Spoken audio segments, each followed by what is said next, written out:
Juan Kapitulo 6, versikulo 35. Si Jesus miingon kanila, "Ako mao ang pan nga naghatag sa kinabuhi. Ang muari kanako dili nagayod gutumon, ug ang mutuo kanako dili nagayod uhawon."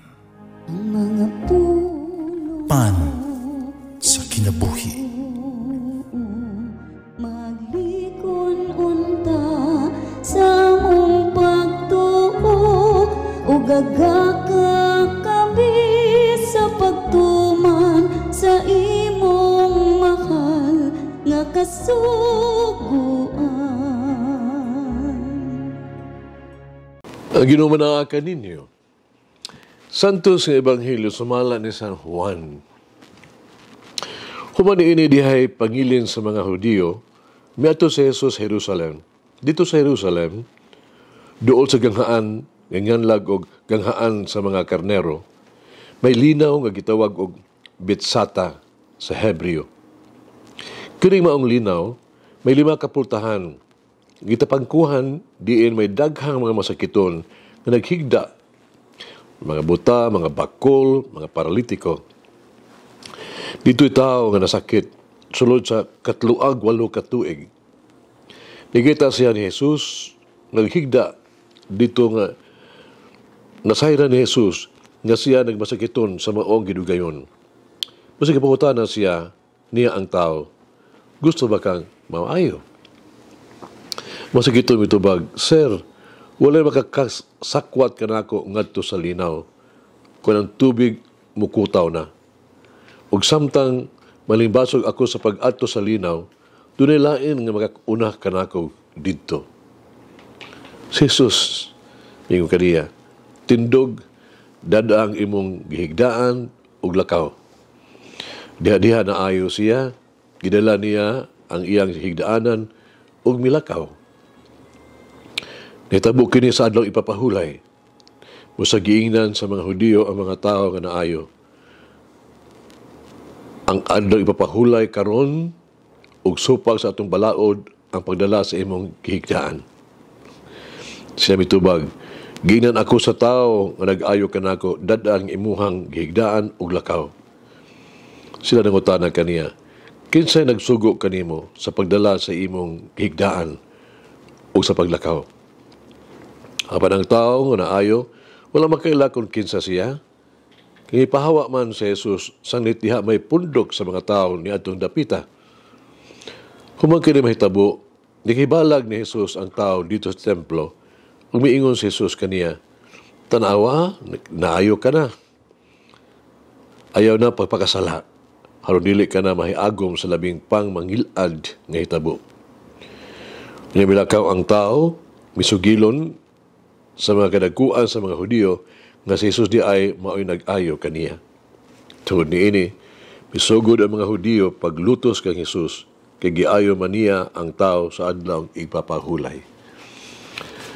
Ang Ebanghelyo sa Ginoo.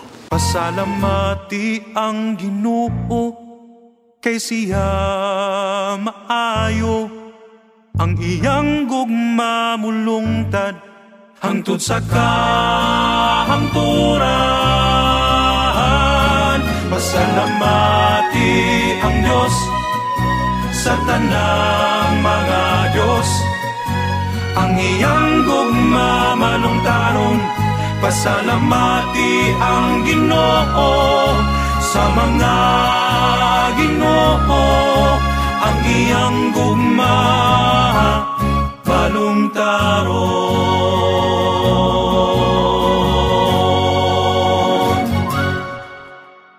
Usa kato ka Domingo sa buntag, nagmisa ako. Mintas ako nagwali, usa ka tigulang nga babae, nakuyapan, nahulog gikan siya ang lingkuranan.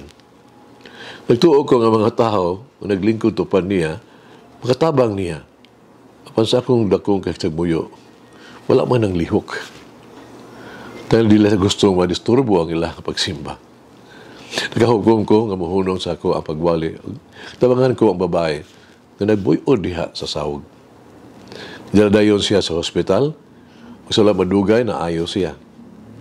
Bisan pa, nga nabalda ba ang balaan ng Eucharistia, sulos pila ka mga minuto, nagtuo ko, kadaghan nga mga mitambong, klaro nakasabot sa kahulugan ni ini, sa dihang napakita kita og kaluoy o gugma ni atong babae.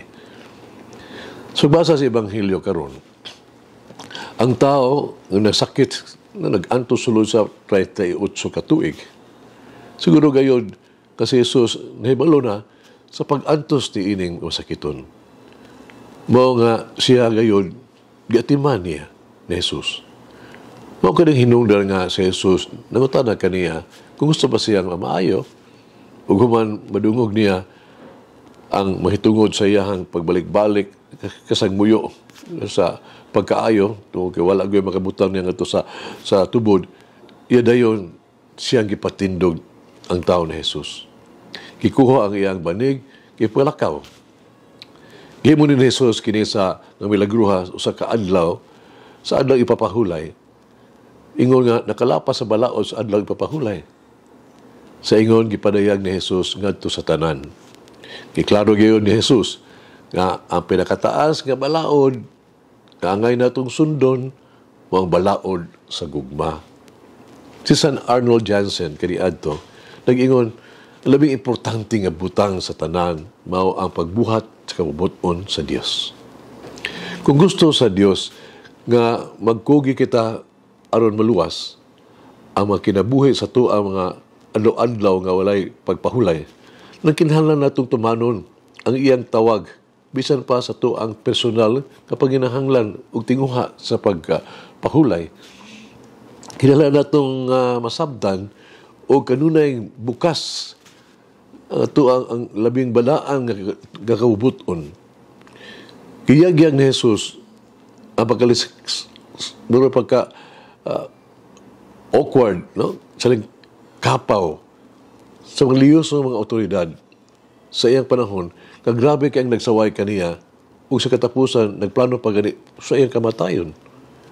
Sila mismo naglapas sa balaod sa adlaw ipahulay, apan mas grabe pa ni ana, wala sila mapakitag kaluoy ngadto sa labing ubos sila mga igsuon.